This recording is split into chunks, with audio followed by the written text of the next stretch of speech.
Hi everybody, it's Jennifer and welcome back to the channel. Today is a story time video. I'm going to do something a little different when I do my story time videos. Um, every other week is going to be a different,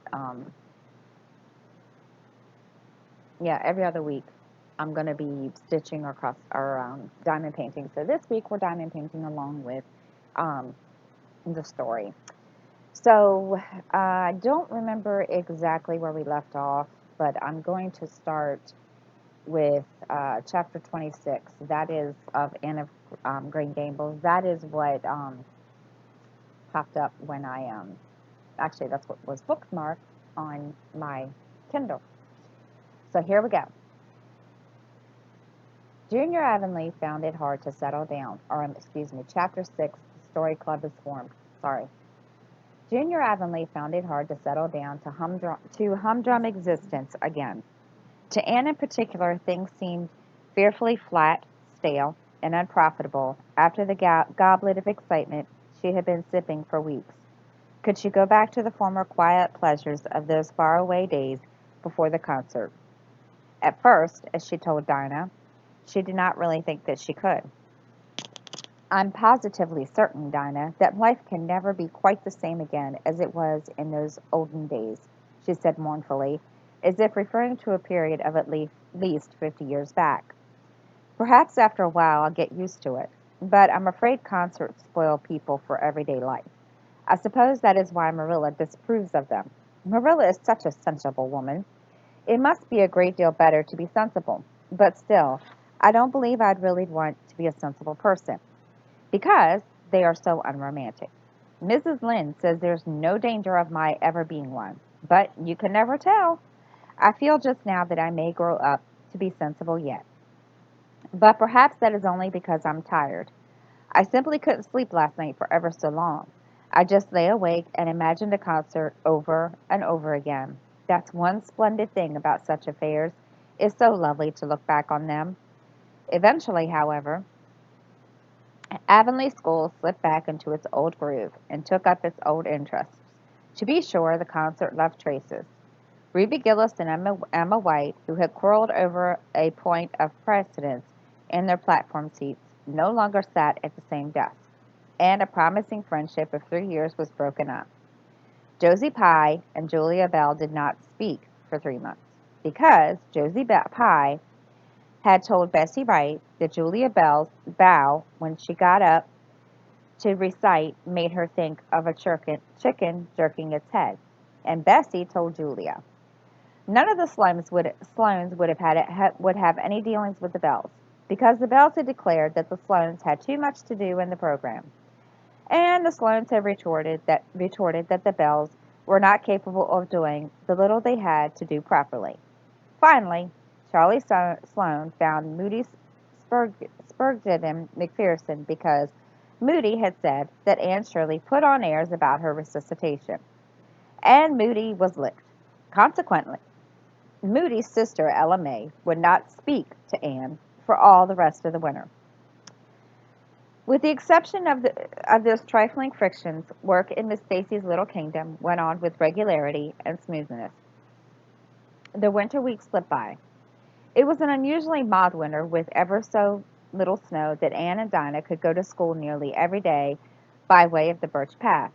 On Anne's birthday they were tripping lightly down it, keeping eyes and ears alert amid all of their clatter, for Miss Stacy had told him that they must soon write a composition on a winter's walk in the woods, and it behooved them to be observant. Just think, Dinah, I'm 13 years old today, remarked Anne in an awed voice. I can scarcely realize that I'm in my teens. When I woke this morning, it seemed to me that everything must be different. You've been 13 for a month, so I suppose it doesn't seem much a novelty to you as it does to me. It makes life seem so much more interesting. In 2 more years, I'll be really grown up. It's a great comfort to think that I'll be able to use big words then without being laughed at. Ruby Gillis says that she means to have a beau as long as she's 15, says Dinah. Ruby Gillis thinks of nothing but beaux, said Anne disdainfully. She's actually delighted when anyone writes her name up in a take notice, for all she pretends to be so mad. But I'm afraid that is an uncharitable speech. Mrs. Allen said we should never make uncharitable speeches, but they do slip out so often before you think, don't they? I simply can't talk about Josie Pye without making an uncharitable speech, so I never mention her at all. You may have noticed that I'm trying to be as much like Mrs. Allen as I possibly can, for I think she's perfect. Mr. Allen thinks so too. Mrs. Lynde says she just says he just worships the ground she treads on, and she doesn't really think it right for a minister to set his affections so much on a mortal being. But then, Dinah, even ministers are human and have their besetting sins just like everybody else. I've had such an interesting talk with Mrs. Allen about besetting sins last Sunday afternoon. There are just a few things it's proper to talk about on Sundays, and that is one of them. My besetting sin is imagining too much and forgetting my duties. I'm striving very hard to overcome it, and now that I'm really 13, perhaps I'll get on better. In 4 more years, we'll be able to put up our hair, said Dinah. Alice Bell is only 16, and she wears her up, but I think that's ridiculous. I shall wait until I'm 17. If I had Alice Bell's crooked nose, said Anne decidedly, I wouldn't. But there, I won't say what I was going to because it's extremely uncharitable. I'm afraid I think too much about my nose ever since I heard that compliment about it long ago. It really is a great comfort to me. Oh, Dinah, look, there's a rabbit. That's something to remember for our woods composition. I really think the woods are just as lovely in winter as in summer. They are so white and still, as if they're asleep and dreaming pretty dreams. I won't mind writing that composition when its time comes, sighed Dinah. I can manage to write about the woods, but the one we're to hand in on Monday is terrible. The idea of Miss Stacy telling us to write a story about our own heads. Why, it's as easy as wink, said Anne. It's easy for you because you have an imagination, retorted Dinah. But what would you do if you had been born without one? I suppose you have your composition all done? Anne nodded, trying hard not to look virtuously complacent and failing miserably. I wrote it last Monday night. It's called The Jealous Rival, or In Death Not Divided.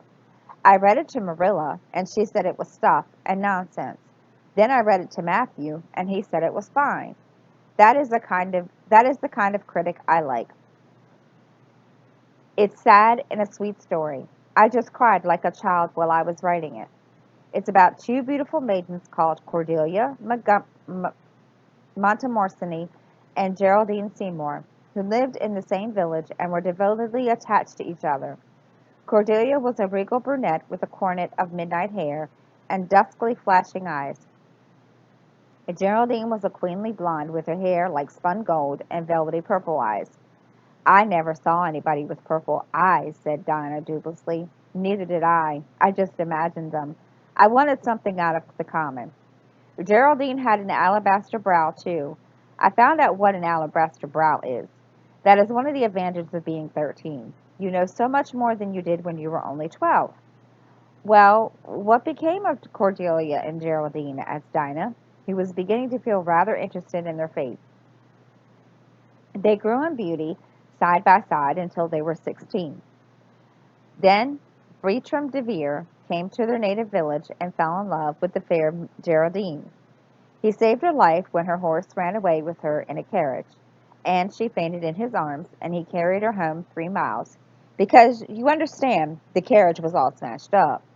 I found it rather hard to imagine the proposal because I had no experience to go by. I asked Ruby Gillis if she knew anything about how men propose, because I thought she'd likely to be an authority on the subject, having so many sisters married. Ruby told me she was hid in the hall pantry when Malcolm Anders proposed to her sister Susan.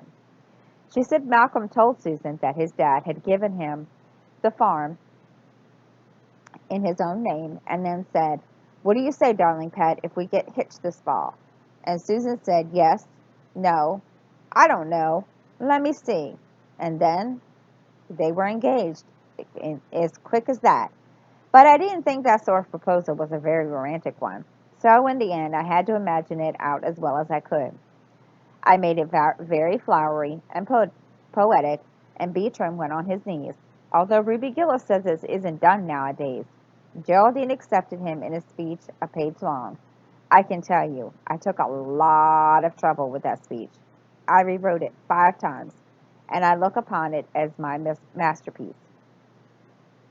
Beatram gave her a diamond ring and a ruby necklace and told her they would go to Europe for a wedding tour, for he was immensely wealthy. But then, alas, shadows began to darken their path. Cordelia was secretly in love with Beatram herself, and when Geraldine told her about the engagement, she was simply furious, especially when she saw the necklace and the diamond ring. All her affection for Geraldine turned to bitter hate, and she vowed that she would never marry Beatram. And she pretended to be Geraldine's friend, the same as ever. One evening they were standing on the bridge over a rushing, turbulent stream, and Cordelia, thinking they were alone, pushed Geraldine over the brink with a wild, mocking "ha ha ha." But Beatram saw it all, and he at once plunged into the current, exclaiming, "I will save thee, my peerless Geraldine." But, alas, he had forgotten he couldn't swim, and they were both drowned, clasped in each other's arms. Their bodies were washed ashore soon afterwards. They were buried in the one grave, and their funeral was most imposing, Dinah. It was so much more romantic to end a story up with a funeral than a wedding. As for Cordelia, she went insane with remorse and was shut up in a lunatic asylum. I thought that was a poetic retribution for her crime. How perfectly lovely, sighed Dinah, who belonged to Matthew's school of critics. I don't see how you can make up such thrilling things out of your own head, Anne. I wish my imagination was as good as yours. It would be, if only you'd cultivate it, said Anne cheeringly. I just thought of a plan, Dinah. Let you and me have a story club all our own and write stories for practice. I'll help you along until you can do them by yourself. You ought to cultivate your imagination, you know. Miss Stacy says so. Only we must take the right way. I told her about the haunted wood, but she said we went the wrong way about it in that. This was how the story club came into existence. It was limited to Dinah and Anne at first, but soon it was extended to Jane, Andrews, and Ruby Gillis, and one or two others who felt that their imaginations needed cultivating. No boys were allowed in, although Ruby Gillis opined that their admission would make it more exciting, and each member had to produce one story a week. It's extremely interesting, Anne told Marilla. Each girl has to read her story out loud, then we talk it over. We're going to keep them all scared sacredly and have them to read to our descendants. We each write under a nom de plume. Mine is Rosamond Montmorency, and all the girls do pretty well. Ruby Gillis is rather sentimental. She puts too much lovemaking into her stories, and you know too much is worse than too little. Jane never puts any because she says it makes her feel so silly when she had to read it out loud. Jane's stories are extremely sensible. Then, Dinah puts too many murders into hers. She says most of the time she doesn't know what to do with the people, so she kills them off to get rid of them. I'll mostly always have to tell them what to write about, but that isn't hard, for I have millions of ideas. I think this story writing business is the foolishest yet, scoffed Marilla. You'll get a pack of nonsense into your heads and waste time that should be put on your lessons. Reading stories is bad enough, but writing them is worse. But we're so careful to put a moral into them all, Marilla, explained Anne. I insist upon that. All the good people are rewarded, and all the bad ones are suitably punished. I'm sure that must have a wholesome effect. The moral is the great thing. Mr. Allen says so. I read one of my stories to him and Mrs. Allen, and they both agreed that the moral was excellent. Only they laughed in the wrong places. I like it better when people cry. Jane and Ruby almost always cry when I come to the pathetic parts.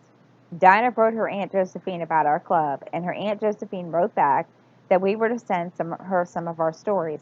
So we copied out 4 of our very best and sent them. Miss Josephine Barry wrote back that she had never read anything so amusing in her life. That kind of puzzled us because the stories were all very pathetic and almost everybody died. But I'm glad Mrs. Barry liked them. It shows our club is doing some good in the world. Miss Allen said that ought to be our object in everything. I do really try to make it my object, but I forget so often when I'm having fun. I hope I shall be a little like Mrs. Allen when I grow up. Do you think there'll be any prospect of it, Marilla? I shouldn't say there was a great deal, was Marilla's encouraging answer. I'm sure Mrs. Allen was never such a silly, forgetful little girl as you are. No, but she wasn't always so good as she is now either, said Anne seriously. She told me so herself. That is, she said she was a dreadful mischief when she was a little girl and always getting into scrapes. I felt so encouraged when I heard that. It is very wicked of Is it very wicked of me, Marilla, to feel encouraged when I hear that other people have been bad and mischievous? Mrs. Lynde says it is. Mrs. Lynde says she always feels shocked when she hears of anyone ever having been naughty, no matter how small they were. Mrs. Lynde says she once heard a minister confess that when he was a boy he stole a strawberry tart out of his aunt's pantry. She never had any respect for that minister again. Now, I wouldn't have felt that way. I'd have thought that it was real noble of him to confess it, and I'd have thought what an encouraging thing it would be for small boys nowadays to do naughty things and are sorry for them to know that perhaps they may grow to be ministers in spite of it. That's how I'd feel, Marilla. The way I feel at present, Anne, Marilla said, is that it's high time you had those dishes washed. You've taken a half an hour longer than you should with all your chattering. Learn to work first and talk afterwards. Chapter 27, Vanity and Vexation of Spirit. Marilla, walking home one late April evening from an aid meeting, realized that the winter was over and gone with the thrill of delight that spring never fails to bring to the oldest and saddest as well as to the youngest and the merriest. Marilla was not given to subjective analysis of her thoughts and feelings. She probably imagined that she was thinking about the aids and their missionary box and the new carpet for the vestry room. But under those reflections was a harmonious consciousness of red fields smoking into purply mist in the declining sun, of long, sharp, pointed fir shadows falling over the meadow beyond the brook, of still crimson-budded maples around the mirror-like wood pool, of awakening in the world and a stir of hidden pulses under the gray sod. The spring was abroad in the land, and Marilla's somber, middle-aged step was lighter and swifter because of its deep primal gladness.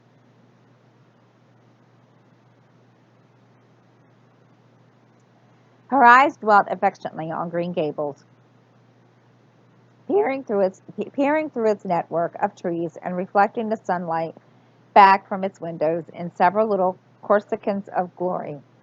Marilla, as she picked her steps along the damp lane, thought that it was really a satisfaction to know that she was going home to a briskly snapping wood fire and table nicely spread for tea, instead of to the cold comfort of maid meeting evenings before Anne had come to Green Gables. Consequently, when Marilla entered her kitchen and found the fire black out and no sign of Anne anywhere, she felt justly disappointed and irritated. She had told Anne to be sure and have tea ready at 5 o'clock, but now she must hurry to take off her second best dress and prepare the meal herself against Matthew's return from plowing. I'll settle little Miss Anne when she comes home, said Marilla grimly, as she shaved up kindlings with a carving knife and with more vim than was strictly necessary. Matthew had come in and was waiting patiently for his tea in the corner. She's off gauding somewhere with Dinah, writing stories or practicing dialogues or some such tomfoolery, and never once thinking about the time or her duties. She's just got to be pulled up short and sudden on this sort of thing. I don't care if Mrs. Allen does say she's the brightest and sweetest child she's ever knew. She may be bright and sweet enough, but her head is full of nonsense, and there's never any knowing what shape it'll break out in next. Just as soon as she grows out of one freak, she takes up with another. But there, here I am saying the very thing I was so riled with Rachel Lynde for saying at the aid today. I was real glad when Mrs. Allen spoke up for Anne. For if she hadn't, I know I've said something sharp to Rachel before everybody. Anne's got plenty of faults, God goodness knows, and far be it from me to deny it. But I'm bringing her up, not Rachel Lynde, who'd pick faults in the angel Gabriel himself if he lived in Avonlea. Just the same, Anne has no business to leave the house like this when I told her she was to stay home this afternoon and look after things. I must say, with all her faults, I never found her disobedient or untrustworthy before, and I'm really sorry to find her now. Well, now, I don't know, said Matthew, who, being patient and wise, and above all hungry, had deemed to best let Marilla talk her wrath out unhindered, having learned by experience as she got through whatever work was on hand much quicker, if not delayed, by an untimely argument. Perhaps you're judging her too hastily, Marilla. Don't call her untrustworthy until you're sure she has disobeyed you. Maybe it can all be explained. Anne's a great hand at explaining. She's not here when I told her to stay, retorted Marilla. I reckon she'll find it hard to explain that to my satisfaction. Of course I knew you'd take her part, Matthew, but I'm bringing her up, not you. It was dark when the supper was ready, and still no sign of Anne. Can't come hurriedly over the log bridge or up Lover's Lane, breathless and repentant of a sense of neglected duties. Marilla washed and put away the dishes grimly. Then went, wanting to light a candle, wanting a candle to light her weary way down to the cellar. She went to the east gable for one that generally stood on Anne's table. Lighting it, she turned round to see Anne herself lying on the bed, face down among the pillows. "Mercy on us!" said astonished Marilla. "Have you been asleep, Anne?" "No," was the muffled reply. "Are you sick, then?" demanded Marilla anxiously, going over to the bed. Anne covered deeper into her pillows, as if desirous of hiding herself forever from mortal eyes. "No, but please, Marilla, go away and don't look at me. I'm in the depths of despair, and I don't care who gets head in class or writes the best composition or sings in the Sunday school choir any more. Little things like that are of no importance now, because I don't suppose I'll ever go anywhere again. My career is closed. Please, Marilla, go away and don't look at me." Did anyone ever hear the like? The mystified Marilla wanted to know. "Anne Shirley, whatever is the matter with you? What have you done? Get up right this minute and tell me. This minute, I say. There now. What is it?" Anne had slid to the floor in despairing obedience. "Look at my hair, Marilla," she whispered. Accordingly, Marilla lifted her hand and looked scrutinizingly at Anne's hair flowing in heavy masses down her back. It certainly had a very strange appearance. "Anne Shirley, what have you done to your hair?" "Why, it's green." Green it might be called if it were any earthly color. A queer, dull, bronzy green, with streaks here and there of the original red to heighten the ghastly effect.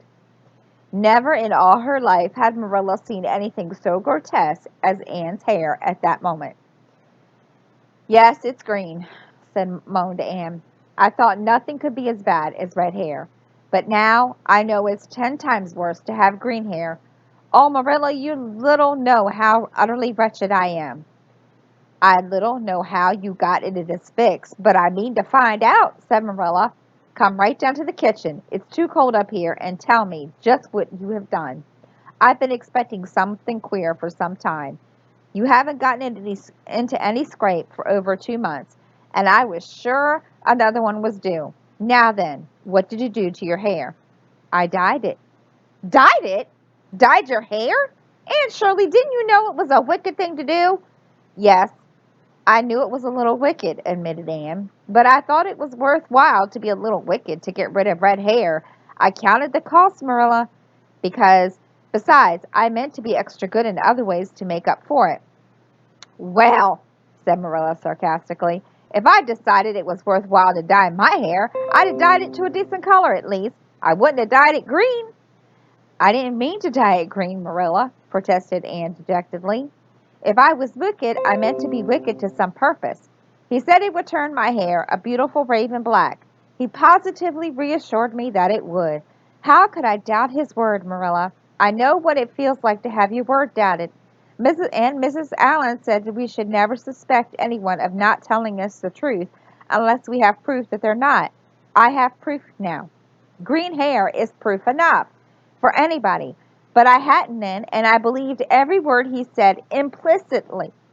Who said? Well, who are you talking about? The peddler that was here this afternoon. I bought the dye from him. Aunt Shirley, how often I told you never to let one of those Italians in this house. I don't believe in encouraging him to come around at all. Oh, I didn't let him into the house. I remember what you told me. And I went out, carefully shut the door, and looked at his things on the step. Besides, he wasn't Italian. He was a German Jew. He had a big box full of very interesting things, and he told me he was working hard to make enough money to bring his wife and children out from Germany. He spoke so feelingly about them that it touched my heart. I wanted to buy something from him to help him in such a worthy object. Then all at once I saw the bottle of dye. The peddler said it was warranted to dye any hair of a beautiful raven black and wouldn't wash off. In a trice I saw myself with beautiful raven black hair, and the temptation was irresistible. But the price of the bottle was 20 or 75 cents, and I only had 50 left out of my chicken money. I think the peddler had a very kind heart, for he said that seeing it was me, he'd sell it for 50 cents, and that was just giving it away. So I bought it, and as soon as he had gone, I came up here, applied it with an old hairbrush, as the directions said. I used up the whole bottle. And oh, Marilla, when I saw the dreadful color it turned my hair, I repented of being wicked. I can tell you, I've been repenting ever since. Well, I hope you'll repent to good purpose, said Marilla severely, and that you've got your eyes open to where your vanity has led you, Anne. Goodness knows what's to be done. I suppose the first thing is to give your hair a good washing and see if that will do any good. Accordingly, Anne washed her hair, scrubbing it with vigorously with soap and water, but for all the difference it made, she might as well have been scouring its original red. The peddler had certainly spoken the truth when he declared that the dye wouldn't wash off. However, his veracity must be impeached in other ways. "Oh, Marilla, what shall I do?" questioned Anne in tears. "I can never live this down. People have pretty well forgotten my other mistakes, the lemon cake, setting Diana drunk, flying into the temper with Mrs. Lynde, but they will never forget this. They will think I'm not respectable. Oh, Marilla, what a tangled web we weave when we first practice to deceive. That is poetry, but it is true. And oh, how Josie Pye will laugh. Marilla, I cannot face Josie Pye. I am the unhappiest girl in Prince Edward Island." Anne's unhappiness continued for a week. During that time she went nowhere, shampooed her hair every day. Dinah alone out of outsiders knew the fatal secret, but she promised solemnly never to tell, and it may be stated here and now that she kept her word. At the end of the week, Marilla said decidedly, "It's no use, Anne. This is fast dye, if there was ever any. Your hair must be cut off. There is no other way. You can go out. You can't go out with it looking like that." Anne's lips quivered, but she realized the bitter truth of Marilla's remarks. With a dismal sigh, she went for the scissors. "Please cut it all off at once, Marilla, and have it over. Oh, I feel that my heart is broken. This is such an unromantic affliction. The girls in books lose their hairs in fevers or sell it to get money for some good deed, and I'm sure I wouldn't mind losing my hair in such some such fashion half so much. But there is nothing comforting in having your hair cut off because you dyed it a dreadful color, is there? I'm going to weep all the time you're cutting it off, and if it won't interfere. It seems such a tragical thing." Anne wept, but later on, when she went upstairs and looked in the glass, she was calm with despair. Marilla had done her work thoroughly, and it had been necessary to shingle the hair as closely as possible. The result was not becoming, to state the case as mildly as may be. Anne promptly turned her glass to the wall. "I'll never, never look at myself again until my hair grows," she exclaimed passionately. Then she suddenly righted the glass. "Yes, I will, too. I will do penance for being wicked that way. I will look at myself every time I come to my room and see how ugly I am, and I won't try to imagine it away either. I never thought it was vain about my hair, of all things, but now I know I was, and in spite of its being red, because it was so long and thick and curly, I expect something will happen to my nose next." Anne's clipped head made a sensation in school on the following Monday, but to her relief, nobody guessed the real reason for it, not even Josie Pye, who however did not fail to inform Anne that she looked like a perfect scarecrow. "I didn't say anything when Josie said that to me," Anne confided that evening to Marilla, who was lying on the sofa after one of her headaches, "because I thought it was part of my punishment, and I ought to bear it patiently. It's hard to be told you look like a scarecrow, and I wanted to say something back, but I didn't. I just swept her one scornful look, and then I forgave her. It makes you feel very virtuous when you forgive people, doesn't it? I mean to devote all my energies to being good after this, and I shall never try to be beautiful again. Of course, it's better to be good. I know it is, but it's sometimes so hard to believe a thing even when you know it. I do really want to be good, Marilla, like you and Mrs. Allen and Miss Stacy, and grow up to be a credit to you. Dinah says when my hair begins to grow to tie a black velvet ribbon around my head with a bow on at one side. She says she thinks it will be very becoming. I'll call it a snood. That sounds so romantic. But am I talking too much, Marilla? Does it hurt your head?" "My head is better now. It was terrible bad this afternoon, though. These headaches of mine are getting worse and worse. I'll have to see a doctor about them. As for your chatter, I don't know that I mind it. I've got so used to it," which was Marilla's way of saying that she liked to hear it. Chapter 28. An Unfortunate Lily Maid. "Of course you must be Elaine, Anne," said Dinah. "I could never have the courage to float down there." "Nor I," said Ruby Gillis with a shiver. "I don't mind floating down when there's 2 or 3 of us in the flat and we can sit up. It's fun then. But to lie down and pretend I was dead, I just couldn't. I'd die really of fright." "Of course it would be romantic," conceded Jane Andrews, "but I know I couldn't keep still. I'd be popping up every minute or so to see where I was, and if I wasn't drifting too far out. And you know, Anne, that would spoil the effect." "But it's so ridiculous to have a red-headed Elaine," mourned Anne. "I'm not afraid to float down, and I'd love to be Elaine, but it's ridiculous just the same. Ruby ought to be Elaine, because she's so fair and has such lovely long golden hair. Elaine had all her bright hair streaming down, you know, and Elaine was the Lily Maid. And now a red-headed person cannot be a Lily Maid." "Your complexion is just as fair as Ruby's," said Dinah earnestly, "and your hair is ever so much darker than it used to be before you cut it." "Oh, do you really think so?" exclaimed Anne, flushing sensitively with delight. "I sometimes thought it myself, but I never dared to ask anyone for fear she would tell me it wasn't. Do you think it could be called auburn now, Dinah?" "Yes, and I think it is really pretty," said Dinah, looking admiringly at the short, silky curls that clustered around Anne's head and were held in place by a very jaunty black velvet ribbon and bow. They were standing at the bank of the pond below Orchard Slope, where a little hand land fringed with birches ran out from the bank. At its tip was a small wooden platform built into the water for the convenience of fishermen and dock hunters. Ruby and Jane were spending the midsummer afternoon with Dinah and Anne and had come over to play with them. Anna and Dinah had spent most of their playtime that summer on and about the pond. Ild- Ild- Wildwood was a thing of the past, Mr. Bell having ruthlessly cut down a little circle of trees in his back pasture in the spring. Anne had sat among the stumps and wept, not without an eye to the romance of it. But she was speedily consoled, far after, as she and Dinah said big girls of 13, going on 14, were too old for such childish amusements as playhouses, and there were more fascinating sports to be found about the pond.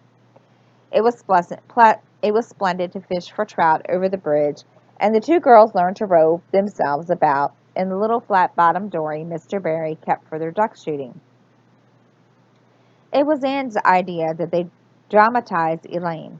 They had studied Tennyson's poem in school the preceding winter, the superintendent of education having prescribed it in the English course for, for the Prince Edward Island schools. They had analyzed and parsed it and torn it to pieces in general until it was a wonder there was any meaning at all left in it for them. But at least the fair Lily Maid and Lancelot and Guinevere and King Arthur had become very real people to them, and Anne was devoured by a secret regret that she had not been born in Camelot.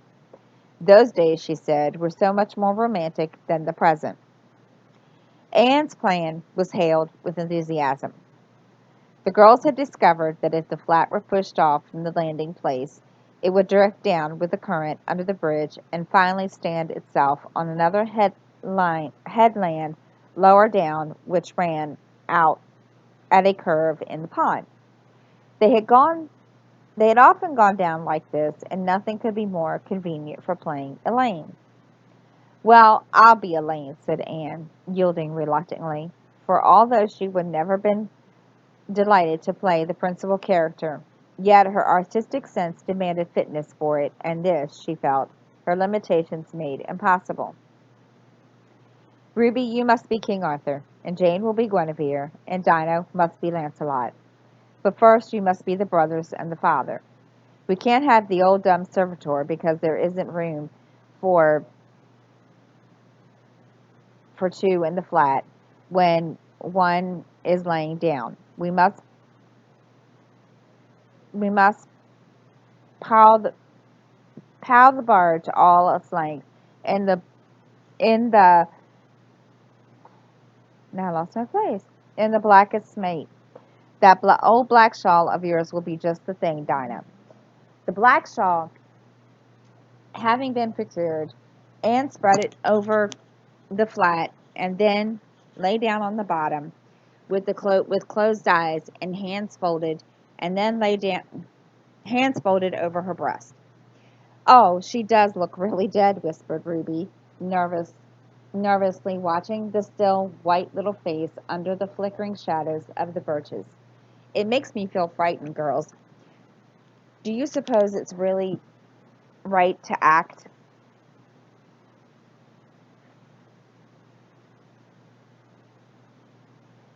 like this?" Mrs. Lynde said all the play acting is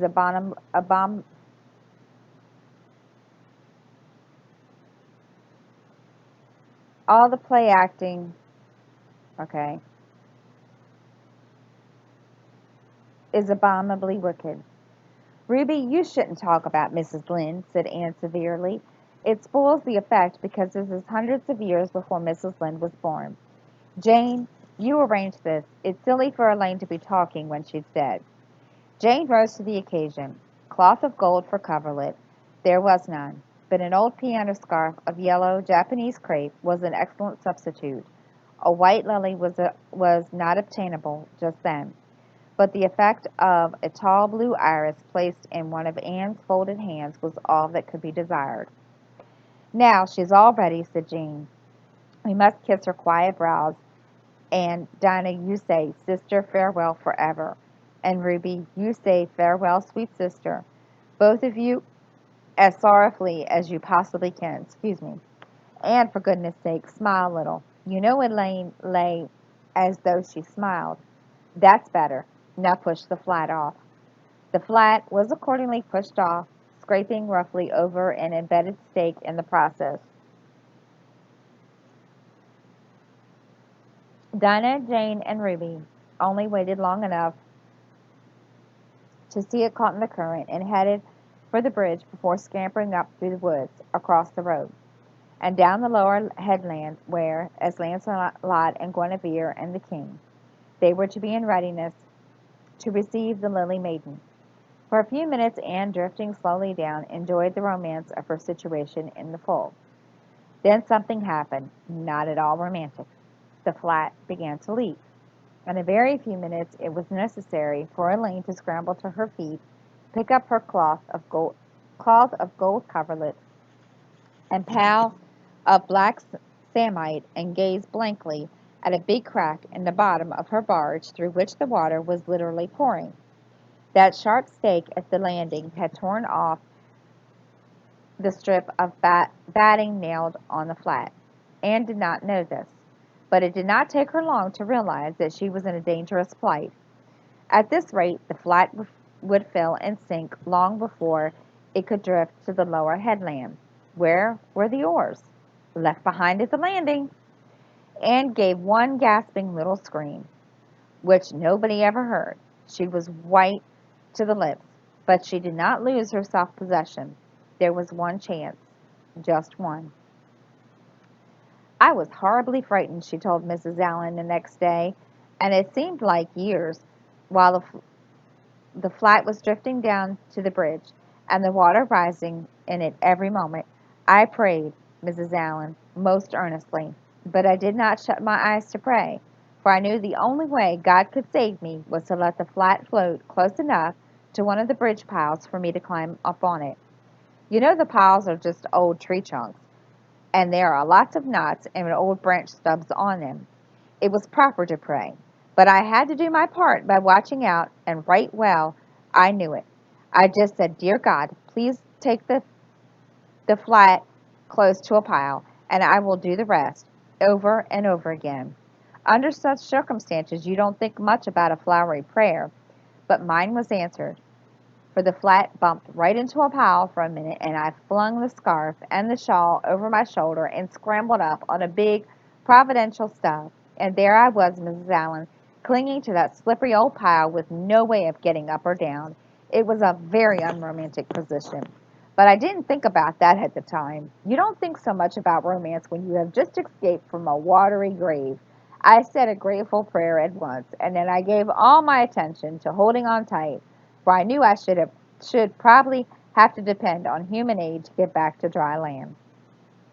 The flat drifted under the bridge and then promptly sank in midstream. Ruby, Jane, and Dinah, already awaiting it on the lower headland, saw it disappear before their very eyes, and had not a doubt that Anne had gone down with it. For a moment they stood still, white as sheets, frozen with horror at the tragedy. Then, shrieking at the tops of their voices, they started on a frantic run up through the woods, never pausing as they crossed the main road to glance the way of the bridge. Anne, clinging desperately to her precarious foothold, saw their flying forms and heard their shrieks. Help would soon come. But, meanwhile, her position was a very uncomfortable one. The minutes passed by, each seeming an hour to the unfortunate Lily Maid. Why didn't someone come? Where had the girls gone? Suppose they had fainted, one and all. Suppose nobody ever came. Suppose she grew tired and cramped that she could hold on no longer. Anne looked at the wicked green depths below her, wavering with only oily shadows, and shivered. Her imagination began to suggest all manner of gruesome possibilities. Then, just as she thought she really could not endure the ache in her arms and the wrists, another moment, Gilbert Blythe came rowing under the bridge in Harmony Andrews' dory. Gilbert glanced up, and much to his amazement, beheld a little white, scornful face looking down upon him with big, frightened, but also scornful gray eyes. "Aunt Shirley, how on earth did you get there?" he exclaimed. Without waiting for an answer, he pulled close to the pile and extended his hand. There was no help for it. Anne, clinging to Gilbert Blythe's hand, scrambled down into the dory, where she sat, drabbled and furious, in the stern with her arms full of dripping shawl and wet crape. It was extremely difficult to be dignified under the circumstances. "What has happened, Anne?" asked Gilbert, taking up oars. "We were playing at lane," explained Anne frigidly, without even looking at her rescuer, "and I had to drift down to Camelot in the barge. I mean the flat. The flat began to leak, and I climbed out on the pile. The girls went for help. Will you be kind enough to row me to the landing? Gilbert obligingly rowed to the landing, and Anne, disdainfully insistent, sprung nimbly on shore. I'm very much obliged to you, she said haughtily as she turned away. But Gilbert had also sprung from the boat, and now laid a detaining hand on her arm. Anne, he said hurriedly, look here, can't we be good friends? I'm awful sorry I made fun of your hair that time. I did not mean to vex you, and I only meant it for a joke. Besides, it's so long ago. I think your hair is awful pretty now. Honest, I do. Let's be friends. For a moment, Anne hesitated. She had an odd, newly awakened consciousness under her all outraged dignity that the half shy, half eager expression in Gilbert's hazel eyes was something that was very good to see. Her heart gave a quick, queer little beat. But the bitterness of her old grievance promptly stiffened up her wavering determination. The scene of 2 years before flashed back into her recollection as vivid as if it had taken place yesterday. Gilbert had called her carrots, and had brought about her disgrace before the whole school. Her resentment, which to other and older people might be as laughable as its cause, was in no whit allayed, was softened by time seemingly. She hated Gilbert Blythe. She would never forgive him. No, she said coldly. I shall never be friends with you, Gilbert Blythe, and I don't want to be. All right. Gilbert sprang into his skiff with an angry color in his cheeks. I will never ask you to be friends again, Anne Shirley, and I don't care either. He pulled away with swift, defiant strokes, and Anne went up the steep, ferny little path under the maples. She held her head very high, but she was conscious of an odd feeling of regret. She almost wished she had answered Gilbert differently. Of course, he had insulted her terribly, but still, although Anne rather thought it would be a relief to sit down and have a good cry, she was really quite unstrung, for the reaction from her fright and cramped clinging was making itself felt. Half up the path she met Jane and Dinah rushing back to the pond in a state narrowly removed from positive frenzy. They had found nobody at Orchard Slope, both Mr. and Mrs. Barry being away. Here Ruby Gillis had succumbed to hysterics and was left to recover from them as best she might, while Jane and Dinah flew through the haunted wood and across the brook to Green Gables. There they had found nobody either, for Marilla had gone to Carmody and Matthew was making hay in the back field. Oh, Anne! Gasped Dinah, fairly falling on the former's neck and weeping with relief and delight. Oh, Anne, we thought you were drowned. And we felt like murderers because we had made you be Elaine. And Ruby is in hysterics. Oh, Anne, how did you escape? I climbed up on one of the piles, explained Anne wearily, and Gilbert came along in Mr. Andrews' dory and brought me to land. Oh, Anne, how splendid of him! Why, it's so romantic, said Jane, finding breath enough for utterance at last. Of course you'll speak to him after this. Of course I won't, flashed Anne, with a momentary return of her old spirit. And I don't ever want to hear the word romantic again, Jane Andrews. I'm awfully sorry you were so frightened, girls. It isn't all my fault. I feel sure I was born under an unlucky star. Everything I do gets me or my dearest friends into a scrape. And we've done and lost your father's flat, Dinah, and I have a presentiment that we will not be allowed to row on the pond any more. Anne's presentiment proved more trustworthy than presentiments are apt to do. Great was the consternation in the Barrett and the Cuthbert households when the event of the afternoon became known. Will you ever have any sense, Anne? Groaned Marilla. Oh, yes, I think I will, Marilla, returned Anne optimistically. A good cry indulged in the grateful solitude of the east gable, and it soothed her nerves and restored her to her wonted cheerfulness. I think my prospects of becoming sensible are brighter now than ever. I don't see how, said Marilla. Well, explained Anne, I have learned a few valuable lessons today. Ever since I came to Green Gables, I've been making mistakes, and each mistake has helped to cure me of some great shortcoming. The affair of the amethyst brooch cured me of meddling with things that didn't belong to me. The haunted wood mistake cured me of letting my imagination run away with me.